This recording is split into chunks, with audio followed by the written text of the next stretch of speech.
selamat siang. Jumpa lagi bersama saya Ading di program Parlementaria, program kerjasama antara Dinas Komunikasi dan Informasi Provinsi Kalimantan Timur bekerjasama dengan Rumah Disway, yang mana acara Parlementaria sendiri itu disiarkan secara langsung di Instagram Diskominfo Kaltim dan juga Facebook Rumah Disway. Dan setiap hari Senin pukul jam 2, Parlementaria akan hadir bersama anggota Dewan yang terhormat. Dan hari ini di studio Disway sudah hadir bersama saya.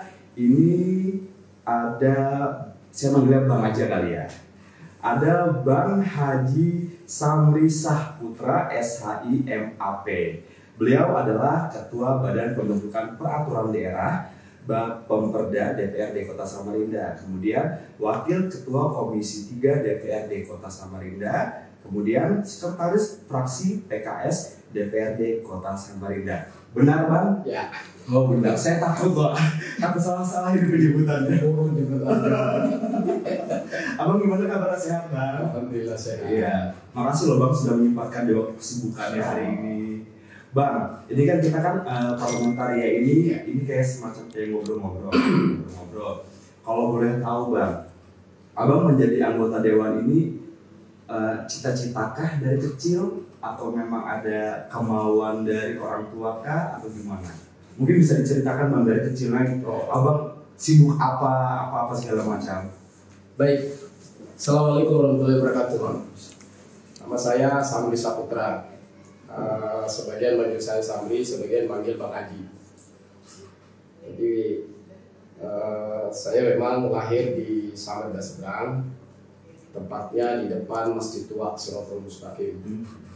Walaupun saya ini perantau aslinya dari Sulawesi Selatan, ke suku Makassar, alhamdulillah saya lahir di Samarinda sehingga saya layak dikatakan putra Samarinda. Di Samarinda semua pendidikan formal saya selesaikan di Samarinda, dan ya karena itu insya Allah saya banyak tahu lah tentang perkembangan khususnya di Samarinda Seberang sejak saya dilahirkan hingga sekarang. Cita-cita ingin menjadi pejabat daerah kira-kira ya seperti itu. Memang sebenarnya dari kecil itu ada keinginan, makanya saya dari kecil itu sudah aktif di organisasi. Sejak kelas 4 SD, saya aktif di kegiatan pramuka. Kegiatan pramuka inilah yang kemudian membentuk karakter kita, jiwa kepemimpinan itu, yang kemudian berlanjut sampai sekarang. Di pramuka itu saya dididik untuk berani berbicara di depan, ya kan, bisa bergaul dengan siapa saja. Nah itu jadi modal utama. Saya termasuk kecilnya bukan termasuk keluarga orang yang mampu.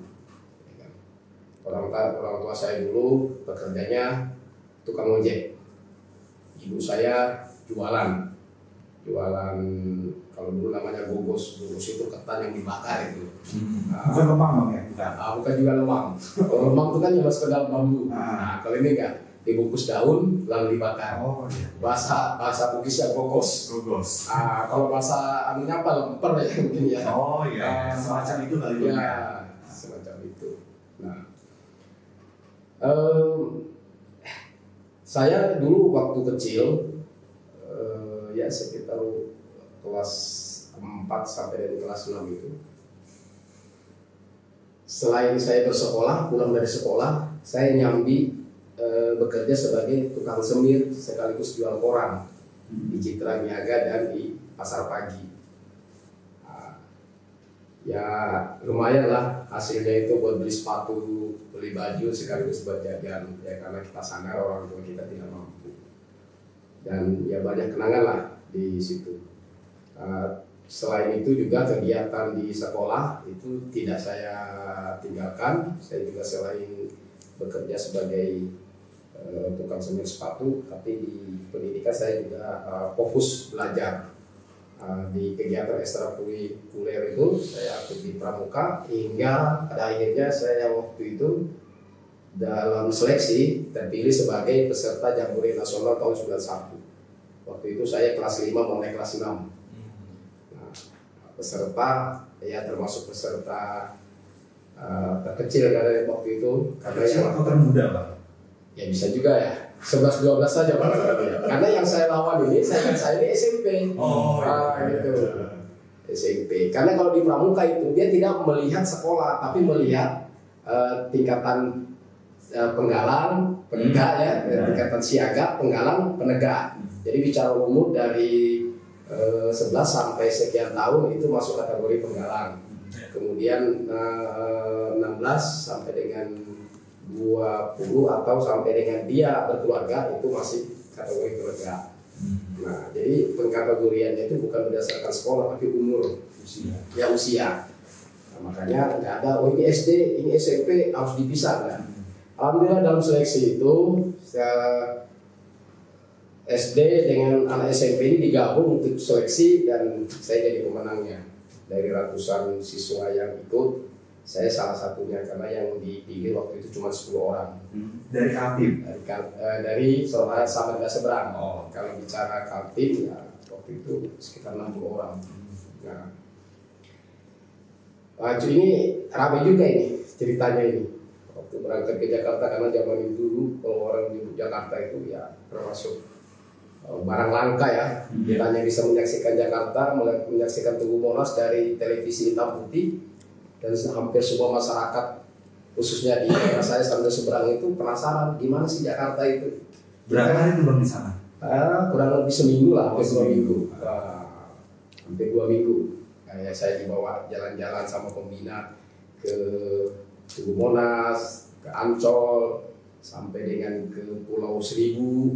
Nah, itu ya kita menikmati mungkin bagian daripada perjuangan. Jadi kita diajak jalan-jalan selain berkemah kan, intinya sebenarnya berkemah di Cibubur Jakarta Selatan.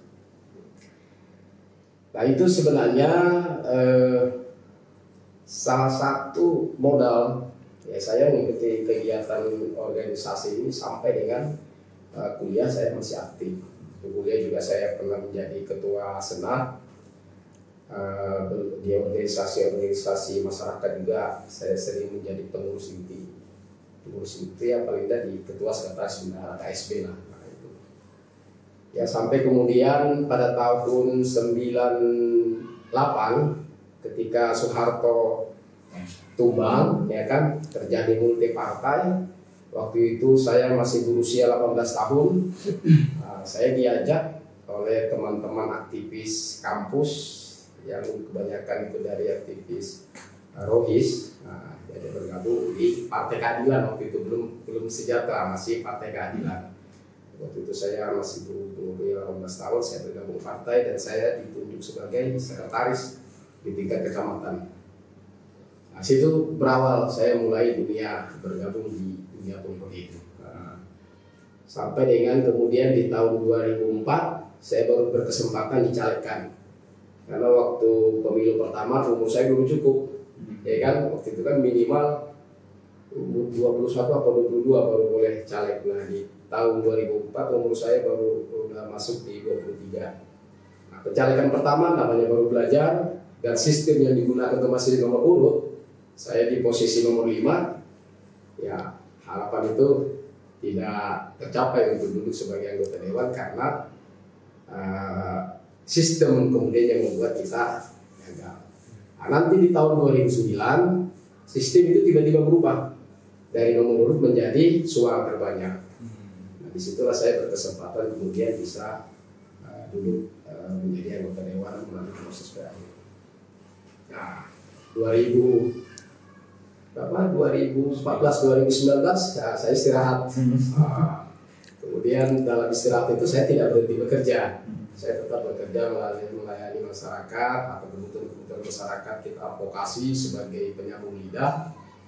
Dan alhamdulillah 2019 partai PKS kemudian mencalonkan saya kembali dan alhamdulillah saya terpilih menjadi anggota dewan sampai sekarang. Nah, 2024 PKS masih memberikan kepercayaan kepada saya untuk maju kembali dan insya Allah aman itu yang saya membawa.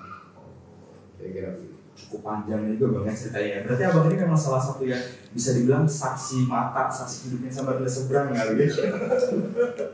Kalau berbicara Samarinda Seberang dulu sama sekarang gimana Bang? Oh jangan, sangat jauh berbeda.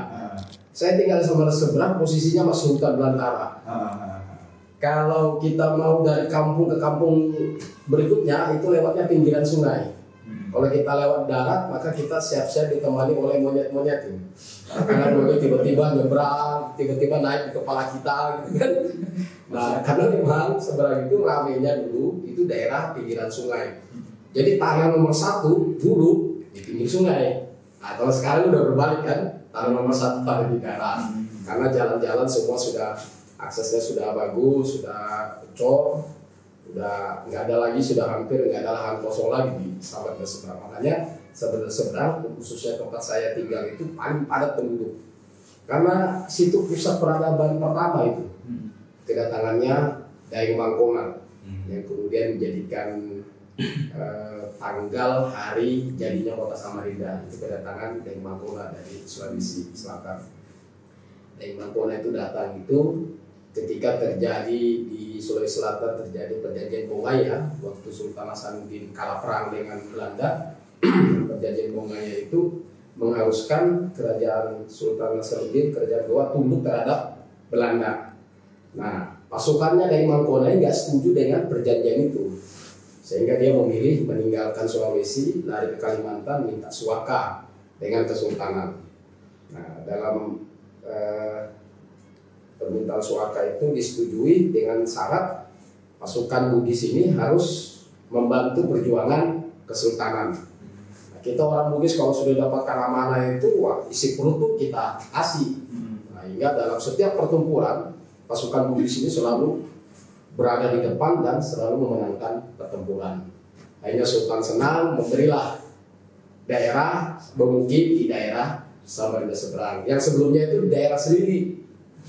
Cuma lokasinya itu kurang menguntungkan karena daerah berulah apa segala macam itu tidak menguntungkan itu. Akhirnya lari tetap dikasih di daerah Samarinda Seberang di Kelurahan Masjid tepatnya, hanya beranak pinak. Nah, sebab seharusnya yang menjadi kota Samarinda itu Samarinda Seberang, bukan di kota sini. Coba kalau orang dulu, kalau orang sini bilang sana itu seberang, kalau orang seberang bilang sini seberang. Jadi yang benar yang mana? Iya, kalau kita dari seberang kan tanya, mau kemana? Saya mau ke seberang. Iya. Nanti orang seberang tanya, mau kemana? Mau ke seberang.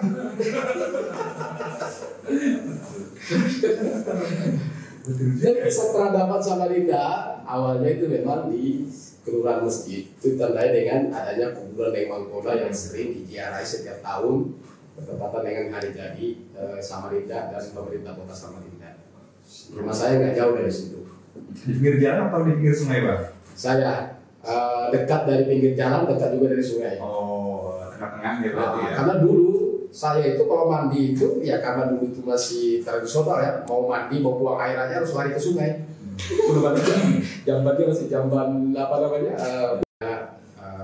Yang paling membuat gembira adalah kami dari perantau, ya kan? Kemudian ada orang perantau dari kampung kita datang ke sini, kemudian bisa dipercaya masyarakat untuk menjadi wakil untuk mengakomodir keinginan-keinginan masyarakat. Nah, ini yang kemudian menjadi motivasi kita. Ya, kemudian masyarakat Seberang secara keseluruhan juga ya senang dengan keterwakilan seorang putra daerah yang memang selama ini mendedikasikan dirinya untuk masyarakat. Saya aktif di kegiatan masyarakat itu ya sejak saya bujangan, terutama di daerah kampung saya ketika ada urusan ke pemerintahan itu urusannya manggilnya ke saya. Nah, bisa dibantu nak buatkan ini, uruskan ini. Saya dulu masih bujang, masih remaja, itu sudah dipercaya sebagai ketua JPS, Jaring Pengaman Sosial. Yang mana dari pengaman sosial itu dulu ada 3 kegiatan sosial, kegiatan ekonomi, dan kegiatan fisik. Kegiatan ekonomi ini yang memberi bantuan dalam bergulir, ya kan, kita bantu modal usaha, kemudian diangsur setiap bulan. Nah, uang kembalinya kemudian kita gulirkan lagi hingga semua masyarakat itu merasakan manfaat dari itu. Nah, dari itu kemudian ya masyarakat melihat walaupun itu sumbernya dari pemerintah, masyarakat tidak melihat itu kan. Tapi loh sama dulu jasanya dia sehingga bantuan sampai ke kita. Nah, itu salah satu modal ya kan. Jaring pengaman sosial, JPS, jaring pengaman sosial itu berubah ketika SBY jadi presiden menjadi PNPN Mandiri.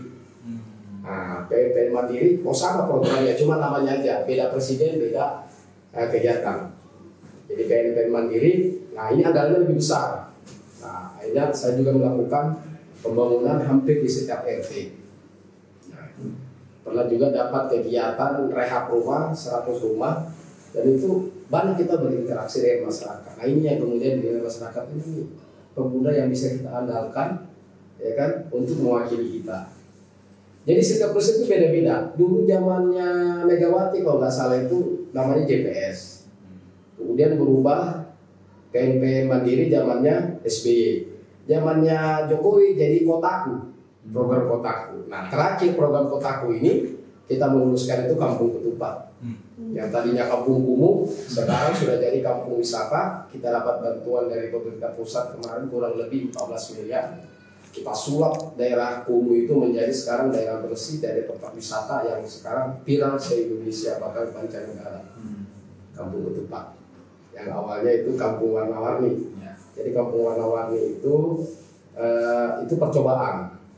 Kemudian dari Dirjen turun melihat, nah di Kampung Warna-Warni berhasil. Kemudian kita ditanya, ini Pak Samri mau apa lagi nih? Nah kita presentasikan, kita pengen daerah ini jadi wisata. Ini jembatan, sejak saya lahir sampai sekarang tidak pernah dapat tersentuh proyek oleh pemerintah. Kok jembatan goyang? Nah kita mau ini dicor. Alhamdulillah sekarang sudah cor dan mobilku bisa masuk, bukan lagi jembatan goyang jadinya. Berarti secara garis besar keluarga dan juga masyarakat sekitar sangat mendukung sekali ya. Oke, Bang mungkin ditahan dulu sebentar, kita bakal break jeda iklan dulu. Jadi Sobat Kom jangan kemana-mana, tetap di Parlementarian.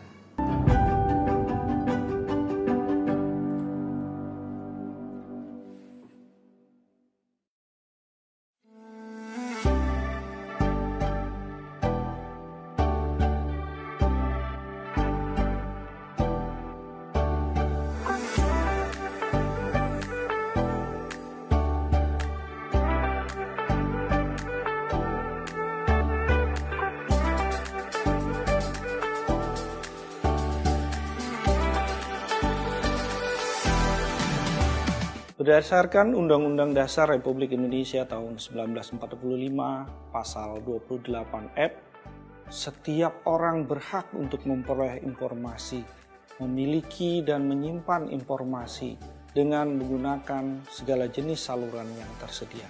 Dan juga berdasarkan Undang-Undang Nomor 14 Tahun 2008 tentang keterbukaan informasi publik, secara tegas memberikan kewajiban kepada seluruh badan publik termasuk perangkat daerah di lingkungan pemerintah Provinsi Kalimantan Timur untuk terbuka semua informasi dan atau transparan. Kami siap melayani permohonan informasi dari seluruh masyarakat Provinsi Kalimantan Timur. Bahkan sejak pandemi melanda, kami sudah siap kanal permohonan informasi secara online. Ayo, datanglah ke PPID Provinsi Kalimantan Timur.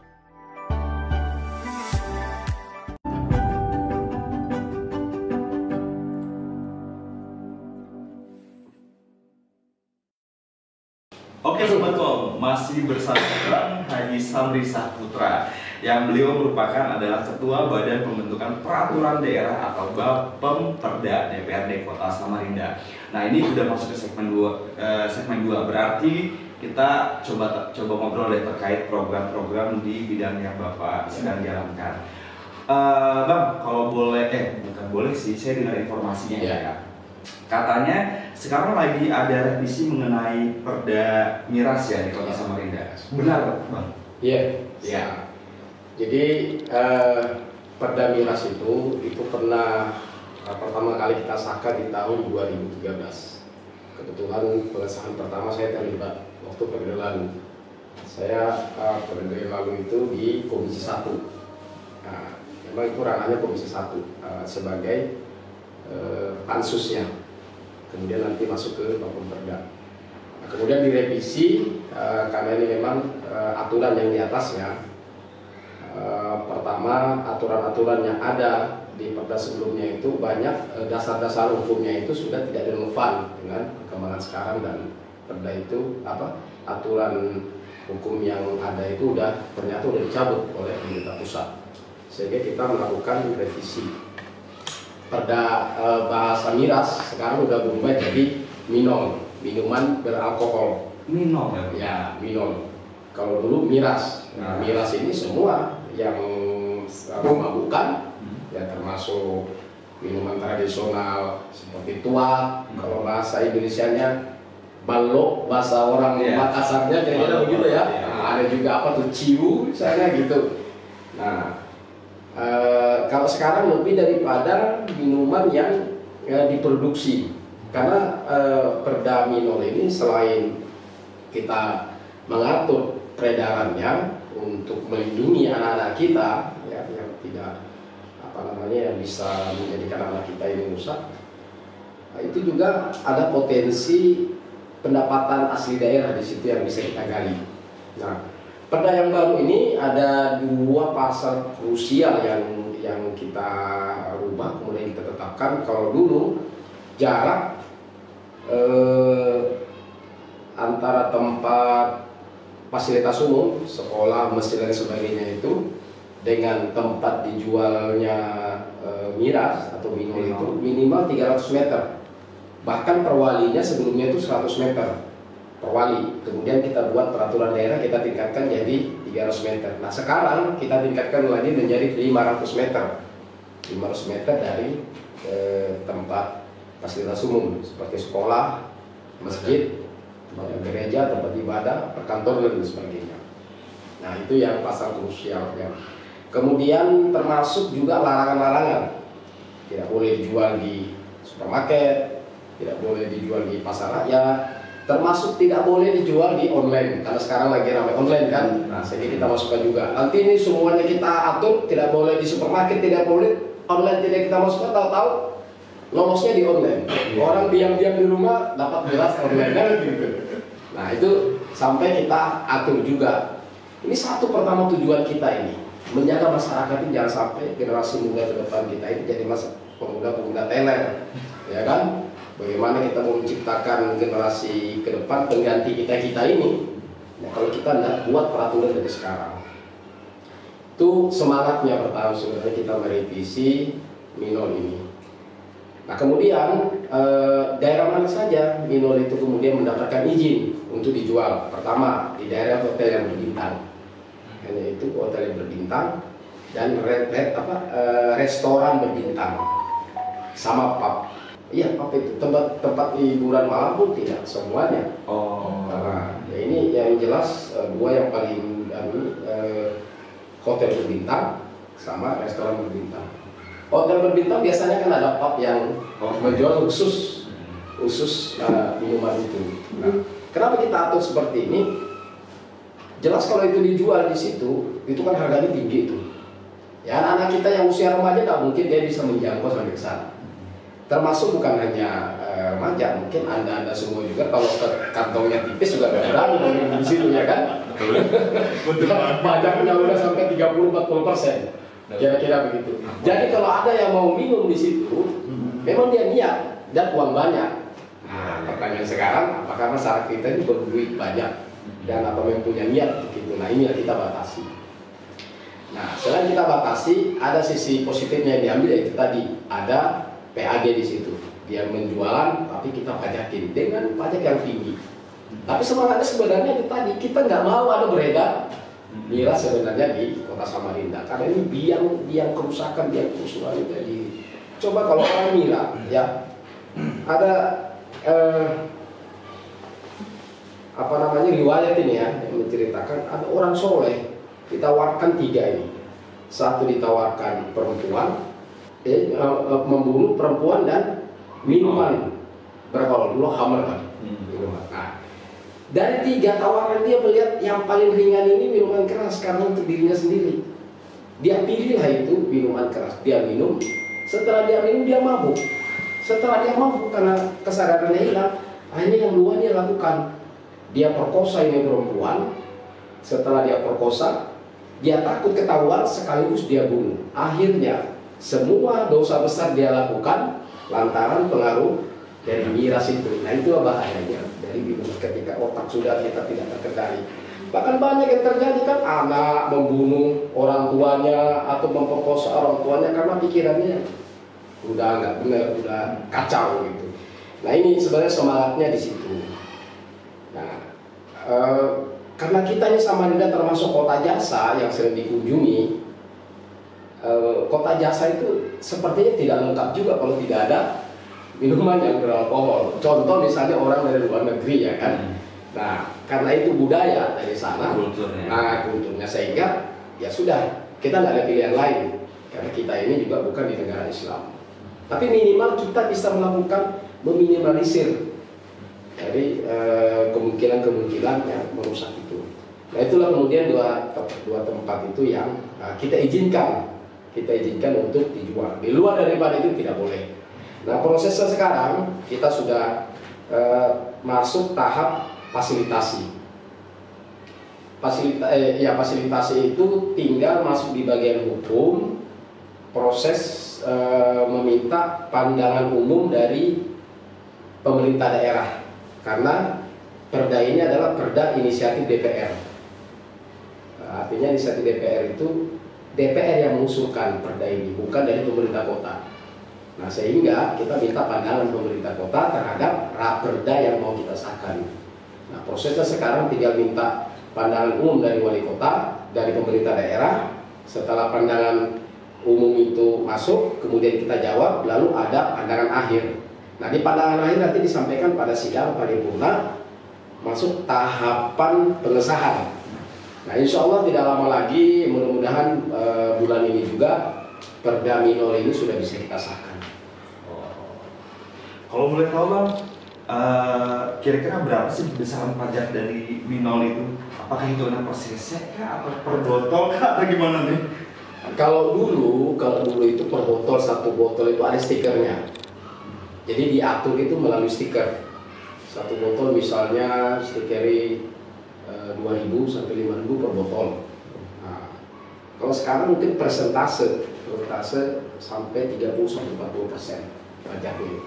Jadi kalau di luar misalnya minuman itu harganya 20.000, ya tinggal ditambah 40%. Nah, akhirnya ya itu tadi orang berpikir mau lari ke sana. Ya, tapi mudah-mudahan juga jangan alternatifnya jadi ke minuman tradisional. Akhirnya kita minum tuak aja. Oh, tapi ada satu lagi tambahan, diatur juga di sini minuman oplosan. Itu termasuk larangan. Sehingga kalau ada yang membuat minuman oplosan itu termasuk akan mendapatkan sanksi. Dan itu namanya sama juga Bang, minol juga? Atau ada nama tersendiri buat? Oplosan. Kan sekarang ini banyak minuman-minuman yang tidak diproduksi, tapi kreativitas dari bahkan anak-anak remaja. Iya.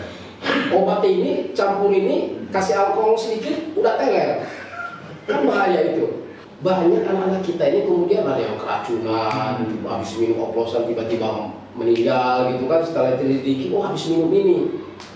Ada minuman yang baik kok, dibikin bereksperimen minum yang begitu-gituan yang mengancam jiwanya, tapi ya itu, dan banyak dilakukan itu anak-anak remaja yang tidak ngerti, yang pemahamannya tentang bahaya tentang dirinya itu sudah sampai ke sana. Nah, makanya dalam perda yang kita revisi yang terbaru, semua kemungkinan itu kita atur semua, kita masukkan di situ dalam rangka mengantisipasi. Bang, kalau dari perda tersebut kira-kira siapa-siapa aja nih yang harus dilibatkan untuk ya setidaknya bisa mensukseskan lah perda yang sudah diatur tadi? Yang jelas pertama dinas terkait itu perizinan, kemudian dinas perdagangan, dan pengusaha-pengusaha minuman beralkohol yang ada di Samarinda. Terus Kalau Satpol PP kan bagian penegak, penegakan perda. Setelah nanti kita undangkan, Satpol PP ini yang akan menegakkan aturan-aturan itu. Apabila ada yang melanggar, misalnya ini dilarang dijual di supermarket, tapi ada ditemukan, Satpol PP itulah yang menindak. Ini sudah tersosialisasikan nggak Pak ke pengusaha-pengusaha atau belum? Atau menunggu disahkan?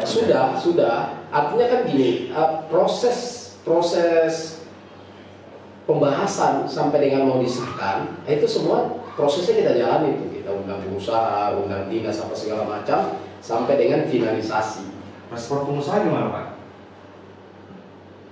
Dia harus mengikuti aturan pemerintah. Ya kalau kita harus mengikuti kemauan pengusaha, ya bisa kacau negara kita ini. Karena tujuan kita ini kan mengatur untuk menyelamatkan masyarakat kita. Kalau maunya pengusaha, ya jual bebas. Kan pengusaha satu pemikirannya bagaimana kita dapat untung. Kan gitu. Nah kalau pemerintah, selain kita bisa menjaga dari kehancuran itu, tapi ada juga manfaat yang bisa didapatkan di situ. Apa Pak? Ya itu tadi PAD. PAD. Nah, berbicara PAD Pak, kira-kira berapa nih harapan yang terserap dari perda itu? Kurang lebih 30%. 30%. Nilainya. Ya cukup ini karena itu tadi, Samarinda ini kan kota jasa. Kita banyak dihidupi oleh dari pajak restoran, pajak hotel, tempat hiburan malam. Kita nggak bisa pungkiri itu. Ya mau tidak mau, suka atau tidak suka, pembangunan kita di Samarinda itu dibiayai diantara dari itu. Nah, ya tinggal kita berserah diri aja yang maha kuasa itu kan, karena memang kondisi seperti itu.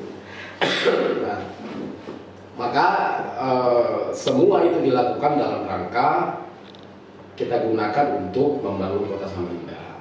Jadi pendapatan asli daerah ini, hasil pajaknya itu untuk membangun, yaitu pengendalian banjir, semenisasi, bangun drainase. Dari pajak-pajak itulah yang kita gunakan. Nah, kalau tidak ada penunjang dari itu, dari mana kita bisa membangun kota Samarinda? Kan bukan kan dari pajak-pajak itu. Kira-kira dari ini kan masih dibahas ya Bang ya? Sudah hampir pengesahan. Sudah hampir pengesahan. Ini tinggal prosesnya di Biro Hukum merampungkan prosesnya itu. Kemudian tinggal proses kita minta pandangan umum dari pemerintah kota. Nanti pandangan umumnya pemerintah kota apa, kemudian DPR menjawab pandangan umum itu. Lalu nanti ada pandangan akhir. Nah, pandangan akhir itu disampaikan dalam sidang paripurna. Berarti sebelum akhir tahun mungkin udah bisa ketok palu kali Bang ya? Ya makanya saya bilang bukan akhir tahun. Bulan-bulan depan kan? Bulan-bulan ini paling lambat di awal bulan November nanti kita usahakan. Saya sih target saya bulan ini itu sudah bisa kita sahkan. Bang, terakhir harapannya nih untuk kota Samarinda apa Bang? Harapan ya. Kalau kita berharap, pertama saya sebagai putra Samarinda, tentunya kita berharap Samarinda ini tetap kondusif. Ya. Masyarakat Samarinda jangan terprovokasi dengan hal-hal yang informasi yang belum tentu benar. Kebanyakan kita, apalagi netizen sekarang ini kan, ada caption, ada potongan video aja, kita mudah betul terprovokasi, tiba-tiba langsung main aksi. Nah, jadi kita bijak dalam bermedia sosial. Ada berita kita telah betul, jangan main share-share saja. Pokoknya satu, kita jaga persatuan, kondusivitas Samarinda tetap kita jaga. Ini sekarang tahun-tahun panas, tahun-tahun politik, kita mau menghadapi politik di tahun depan. Nah, pesan saya, karena di Samarinda ini kan majemuk, miniatur Indonesia di Samarinda ini. Nah, itu tetap kita jaga persatuan kita. Kira-kira begitu. Pesan buat pemilu 2024 apa lagi Bang? Jangan golput. Nah, pertama itu yang paling penting, jangan golput. Saya mengutip pernyataan Ustadz Datsar. Kita ini jangan alergi dengan politik. Kita nanti kalau tidak berpolitik, maka kita akan dipolitiki. Apa kebijakan mana di Indonesia itu yang tidak dilahirkan dari politik? Anda mau nikah itu keputusan politik, harus ada buku nikah. kita berpisah harus ada buku cerai, akta cerai, itu kan keputusan politik. Kalau urusan agama nggak ada pakai buku nikah, akta cerai, cerai aja, nikah, ijab kabul udah. Tapi kemudian ada keputusan politik, termasuk kita sekolah pendidikan ada jonaisasi, kan itu keputusan politik. Nggak ada kita di Indonesia ini semua aspek kehidupan kita yang diatur secara politik. Semua politik, makanya kita semua harus melek politik. Jadi bahasa-bahasa itu kita politik itu kotor, politik itu nggak benar, nggak usah kita ikut-ikutan.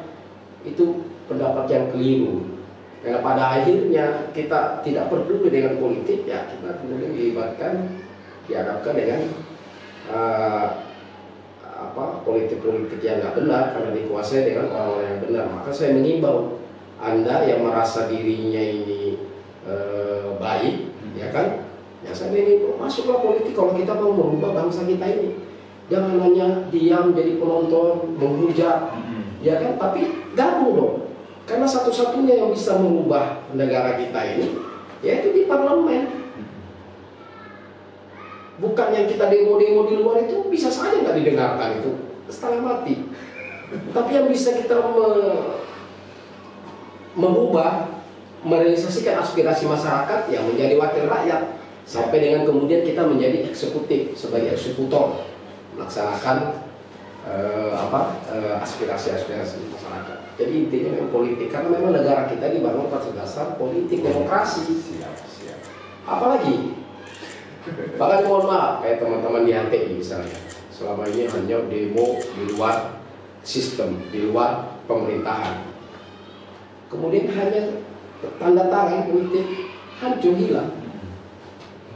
Tapi kalau mereka ada di dalam sistem, susah mereka mau membubarkan organisasinya. Karena ketika mau mengambil kebijakan itu kan tentu ada diskusi, ada pertentangan, ya kan? Itu yang kemudian bisa menggagalkan kebijakan atau meneruskan kebijakan, semua di politik.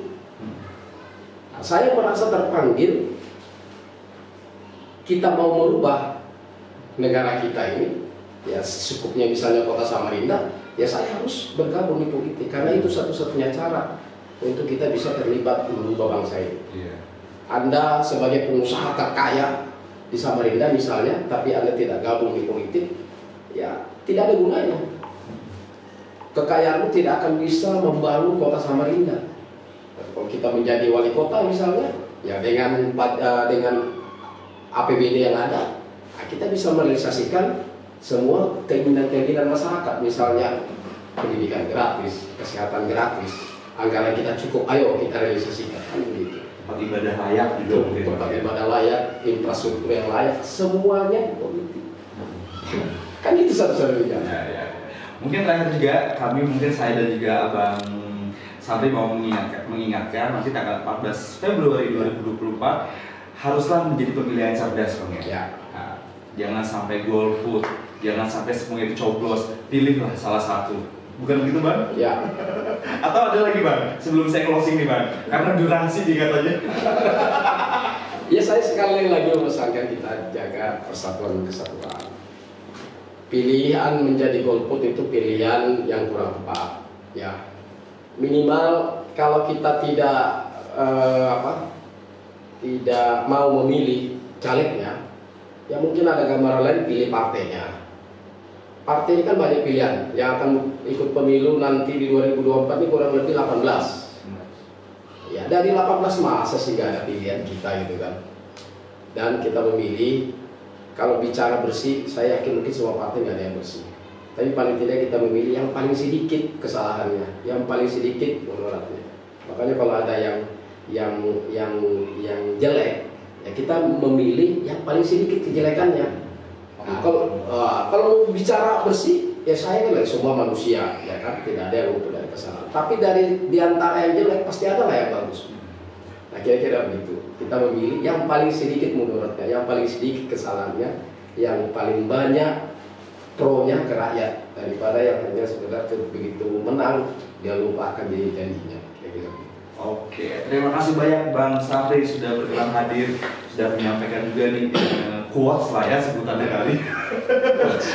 Quotes. Oke, mungkin terima kasih banyak sekali lagi buat Bang Samri. Kita akhiri dulu pertemuan kita hari ini. Sampai ketemu lagi di segmen Parlamentaria berikutnya. Saya Ading pamit undur diri beserta rekan kerja yang bertugas pada hari ini. Terima